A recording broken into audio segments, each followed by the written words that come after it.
our next reader is an audience member, Wanda Fischer. She's in her 40th year of radio, the last 36, hosting Hudson Valley Sampler on WAMC. Wanda Fischer.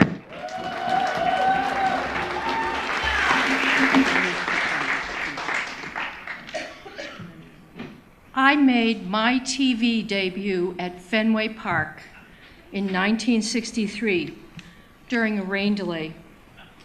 I was the lone person in the bleachers in the rain, sitting under an umbrella. My mother saw me on TV and she let me know about it.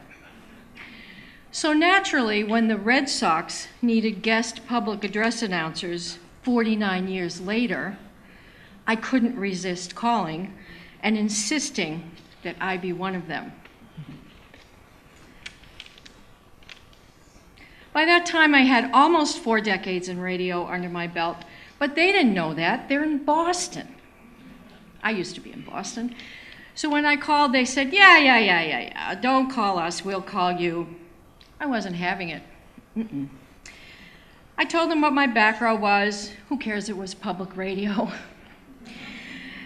And they said, yeah, again. So about a week later, I'm sitting in my doctor's office having a nice conversation about, blood pressure and cholesterol and stuff like that.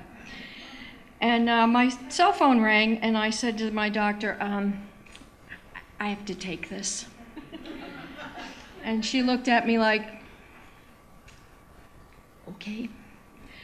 And they said, we Googled you, and we discovered that you're legit. So when do you want to do a game? The game they offered me was the Tuesday before my daughter's wedding, so I said, I can't do that one. They said, well, give us a date. So I had tickets to the August 5th, 2012 game, and I said, well, what about that one? You got it. Okay. So I'm taking the elevator up to the top of Fenway Park, and I start saying to myself, you're an idiot. What the hell are you doing?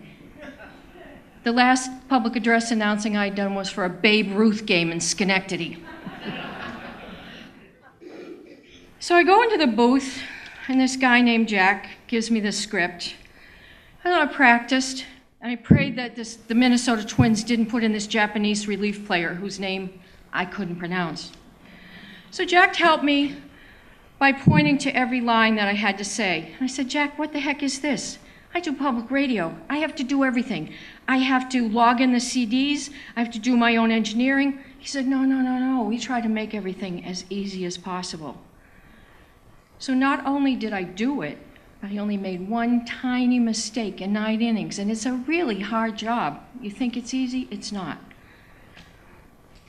The sad part of this story is Jack and his fiancée were killed the following year by an unlicensed driver as they walked along in Copley Square. There's something else I couldn't resist. I couldn't resist dedicating my novel about baseball to Jack. Thank you.